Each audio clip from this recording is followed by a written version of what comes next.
I'd like to call to order the KBE Operations Committee and call the roll. Sharon Porter Robinson, Here. Lou Young, Here. Steve Crum. Here. And Lee Todd, present. Our action items start with the State Assisted Schools update. So Kelly. Thank you. Good afternoon. I have with me today Superintendent Philip Watts of Breathitt County. And when Philip and I always do a little prep call to prepare for this, and I always ask him to kind of be prepared to talk about some positives that are going on in his district and some challenges that he's facing. So I'll turn it over to Philip to give you all a little update. I was just saying, I really appreciate Dr. Foster and her team and the partnership we've developed over the last few years, and really appreciate all the support that the Kentucky Department of Ed does for our school system. And then just thank the board members for allowing us just a few moments here to provide an update. This may not sound like much, but the most positive thing this year, after this being my 5th year, was completing 173 instructional day calendar. And that doesn't sound like much on a small feat. Oh, boy. It only came with 8 NTI days and no COVID closures. So that was a big success for us. We had a healthy at work team, and we worked really hard with our nurses and our health department and some of the resources that you guys provided, like testing to stay and following all the processes and procedures. And I think that's what helped us get through the school year. So that's a big success. Second success is from where we were years ago to where we are now. We're still kind of operating between a 15 and 20% contingency.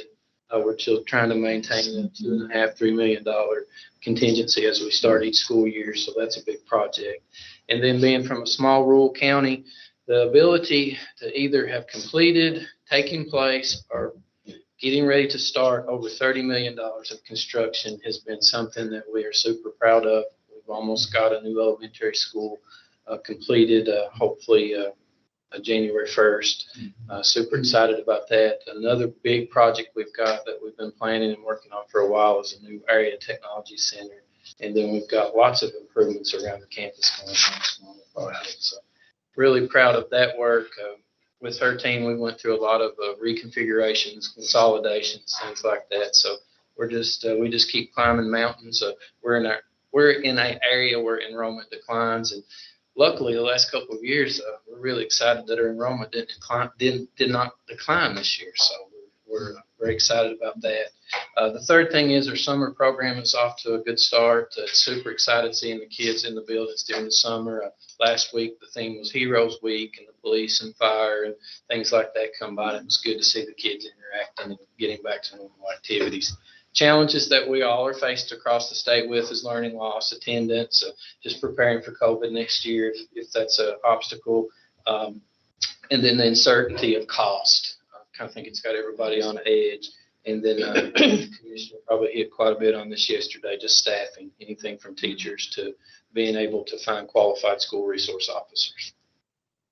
So it has been 3 years. We're coming up on the 3-year mark since Breathitt went through a management audit. And so by statute, we have to do that in that 3-year time window. So we will be taking a cross-agency team to Breathitt the week of August 22nd for a management audit. So I expect to have those results to you all at the December board meeting. So the team will be, going through evidence and documentation and interviews and making a recommendation to the commissioner around their state assistant status. So hopefully, if all goes as planned, that'll be coming to you all in December.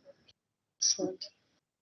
Thank you for what you've done during this period of time, and the challenges just seem to pile up, but appreciate your constitution to hang in there and make progress. Great team from her, great board. I got to brag on my local board and all my staff, students, and parents. It's been a big team effort up in Breathitt. Well, I know that looking through all the information that I said, that there's green, yellow, and red, and it looks like almost all green, a little bit of yellow, very few red, and I think that's something to be commendable about. And I saw where you got counselors at every school now, and with this mental health situation going on, I thought that was a positive thing. And I think at the time that I read this is 19% contingency, and that's outstanding. I think with all the things you've got going on at this point in time, and one thing that I was a little concerned about was the internet. He said he doesn't know all the internet. That's something that you really want and concerned about. And but it looked to me like they did an awfully good job. to me, that district is. Philip is doing a great job as Absolutely. superintendent, and really trying to keep them on the straight and narrow and moving forward. Thank you for the Think so, kind too. words. Very good. Excellent. Enjoy the summer. I know. Right, Find a right. week, Got a meeting Philip. tomorrow with me. Yeah. Find a week. Well, I would only add what she said, find a week at least. Wow. And just, I think it would help us all to perhaps join you as a part of a case study around enrollment projections. And you've invested, the community has invested a lot in serving the students that we have now, but we know tomorrow is not even just around the corner, it's more peeping at us. Are you going to be ready? So we're going to be, we all need to be really sensitive to the integrity of our data systems that allow us to project and understand for what must we plan and develop today in order to be ready for tomorrow. And since we're in a rather volatile economic circumstance, all of this is quite consequential. And so I think you would help us all learn to get in a learning mode around that very issue. That was something we tracked a lot early on, was our data trend from our SAR report on attendance. And we were a district, I used to know off the top of my head, but the last couple of years, it's kind of been foggy. But, you know, we expected to lose between 20 and 30 students every year. So Yeah. for us just to not have that drop, we're like, yes. Yeah, exactly. Exactly. They're not trying to leave, they're trying to stay there. And again, the last 2 years have been probably one of the toughest time for superintendents ever to be able to do this well. And we commend you for it. And just some of the changes we've done around enrollment is like we've moved the middle school into the high school, and then we're in the process of closing several buildings. Over time, we have been able to complete that. So we're excited. It's not an easy thing to do, It's though. not easy. Yeah, right. Probably the best I thing to think do. the work that Philip and his team have done around partnering with the community, you know, they also passed the nickel tax that has helped them be able to do the new facilities. So I think that's really in support of why they haven't been losing kids. You know, I think the community wanna has stay. bought in and they recognize that the school system is trying to improve for their kids. I think that really deserves some credit in that area. You mentioned you want to thank your team, but you don't have a team without a leader. And when you start doing things that they can see are to their benefit, they'll stick with you. So congratulations on that. Good job. Thank Thank you. Thank you. Excellent. Thank you, Philip. Now we get the Robin and Shay story now. That's right. Story in there. Familiar faces. This is a short list though. It is. Yeah. I asked Che to dazzle us in the meeting today, and he said, not a problem. Never a problem. Waivers are always dazzling, aren't they? So shiny, yeah. I was hoping I could talk about indirect because it's really a dazzling. Oh, I don't think we can take it today. So we're, Right ahead. Ready for us to proceed with Bullitt County? Please do. We have a waiver request today in front of us from Bullitt County. They're requesting a waiver to permit the disposal of property. And I'm going to let Che just kind of fill in with the details. Staff is supportive of this request from the district. yes, this one's pretty simple. It's just an appraisal requirement that's in regulation. Normally, the district starts the appraisal, pays for it. In this case, Kentucky Transportation Cabinet is going to, they've already got an appraisal, so Bullitt County wants to just use their appraisal. We, again, like Robin said, staff and myself are supportive of it. The Transportation Cabinet is the proposed purchaser of the property as well as the easement. Since this is a unique circumstance where we have a sister state agency that has done the appraisal, we feel confident in the appraisal that's been done, and the district is supportive of paying the purchase price based upon the appraisal. So what it's going to do for the district, of course, is save them cost. They're not going to have to go out and get another appraisal, and it'll save them time Yeah. because we can approve this, move them forward for this summer and allow them to start work. So we do recommend approval of the waiver request. Any questions on this? It was So moved. explanatory. So moved. Is there a second? Second. Okay, all in favor, say aye. Aye. Thank you all very much. Thank you. Jay, you gotta be a little more spunky in this next one, though. You're gonna. I've got a dazzle for Fayette County here. Right. That's right. So I'll dazzle you with real estate prices. Okay. So I got an offer on her house last night, so I'm okay. In Fayette County, they've requested a waiver, and this goes back, the board's done a couple of these in the last, a million years, but where the price exceeds this 10% threshold. In this case, I think it's 23%. Of course, this is inside of Lexington, where nothing's going to be cheap now. And specifically, I believe it's on the Cardinal Hill Hospital side of Mason Healy Road there. So very busy area, and I believe it's 36 acres, give or take. And eventually this will be a girls' STEM school and a 450 student elementary school. So pretty significant buildings to be built there in the future.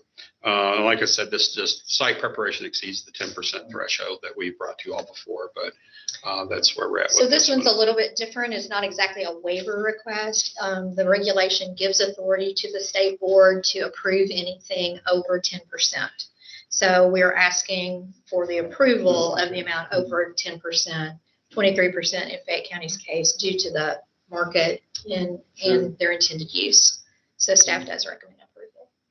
I'm surprised they could find that piece of property. I'm still surprised myself, actually. Too, somebody had taken that one. So are there any other questions about this? I think this 10% thing is hanging us up on some occasions. I'm not sure if that's up for review sometime or as we look at ways to. It is, if you remember with House Bill 678, which is the one that was just recently passed, we've had lots of districts. I think we're actually up to 123-ish, 125 districts that have chosen to utilize the flexibility offered under 678. However, 678 does still require all the districts to follow the statutes and current regs. So that's why you're still seeing these right now. 678 also encourages the department to continue the work that we were already doing from last summer, where we're examining all the regs and the waivers and all that. So our staff is still diligently meeting every week, talking about changes, recommended changes to both the planning manual, the regulation there, and the construction. So you'll see that coming back in form of recommendations as well as reports to the General Assembly on our recommendations to kind of change that. We have several things that are kind of tripping us up as you suggested. So we're going to take a look at all those. KBE 7 habits was that management's job is to make their employees' jobs easier. And I think that board's jobs are to make it easier for those who are trying to get the work done, provided they're doing it properly. But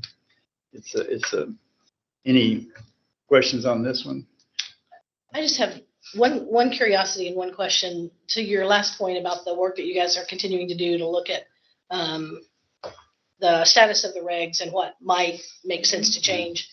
I suppose along the way, somebody on the team is tracking how many approval requests over 10% we're getting. Right. And I'm just wondering if we're seeing any one area in particular that seems to always be a sticking point. So the ones, I guess I'll start, Jay, and then you chime Sure. in. I think the ones that we most frequently see are the 10% of exceeding 10% of the purchase price and cost and site prep.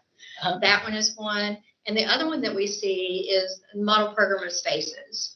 So Right. how That's big consistently and been an issue. classrooms Yeah. and which classroom and how much and all that. So we've been thinking about, are we less prescriptive on every single room, every single item, and maybe within the bounds of the whole and giving more flexibility? There are some provisions in the planning manual already that allows a certain percentage over that naturally, but we're still seeing some districts bumping up against just the level of detail and prescriptiveness. Yeah. So maybe making that less prescriptive, same end goal in mind, but with more flexibility within, I think is sort of the direction And we're I heading. think we've really started to question the use of these buildings in the future because this model hasn't changed since 2008. It's antiquated. And so the buildings we built then may be very different than what we build in the next 10 years, for example, and how schools are used. You now have more virtual, of course, more collaborative areas. You have security concerns that didn't exist way back when. Even something as simple as, a gymnasium. Well, now you want districts like multi-purpose gymnasiums. so they can have different things in there. So I think being more conscious of that, and what we're trying to also do is do a lot more reaching out to districts, architects and others, even teachers, to talk to them about how do you want to use your space and what works best in that room. Imagine it's like building a hotel. What do you want it to look like? And that's important, but really the functionality of it too. Because we've got to build for, 20-year bonds basically. Right. So these buildings are going to be there a long time after we're done. Yeah, they got to outlast that first bond for sure. But I think those resonate with me really strongly just from my own experiences in the superintendency, probably you too, Steve.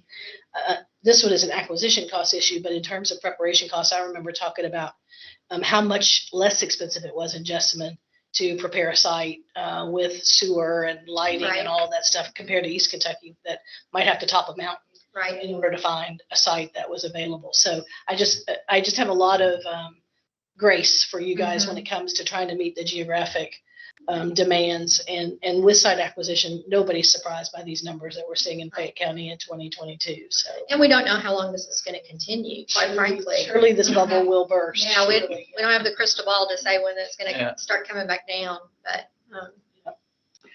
Well, that was one of the things that concerns me. I mean, it's the space is needed. The project, certainly should proceed. And I suspect that that's a pretty solid number in Fayette County but it's not going to cost any less Right. to Right. wait. yeah, that's right. Right. That's That's right. exactly Right. right. That's a good point. Agreed. So, that's one way to think about, let's get this underway, but I certainly think we should support them. It just, we were just talking, but, we don't want any school district to end up on the short side of the value proposition Mhm. when the bubble bursts. I suspect Fayette hasn't finished yet, Yeah. right? Oh, no. I'm So- sure they will. No. Yeah. They will come out the other side of this just fine. Mhm. Yeah. So, And I answered my own curiosity question. I hadn't read far enough down. I was wondering as I was reading this Sunday night, if this was two separate standalone school buildings, and I see later that it is. Yes. So, when they did Frederick Douglass, we did Carter G. Woodson as a school within a school on that Oh. site, but this is two Two separate. separate Separate, yeah. schools. So two different buildings, Yeah, just right, which property. only exacerbates this whole question, right? And this, and of course, that's the other thing that we sometimes talk about that you all have approved in the past, sort of this idea of either a campus type Right. of situation where even if a district hasn't, ultimately, they're not ready to do that second Yeah. building, but they certainly could acquire sufficient land to and get the site work done so that at the future date that they can Right. do that. Well, Right. when that happens, it almost always kicks them over the 10% On the first build. on the yeah. first bill. Absolutely. So we've got to find some kind of allowance to be able to contemplate that is something that districts have the opportunity to do at Tom, and we want to be flexible enough to do that. Well, and I always appreciate you guys entertaining those kinds of questions, because that would be really short-sighted on our part if we said, no, don't spend that now, Right, right. because you're going to need a school there in 7 years. I right, mean, that would be- exactly.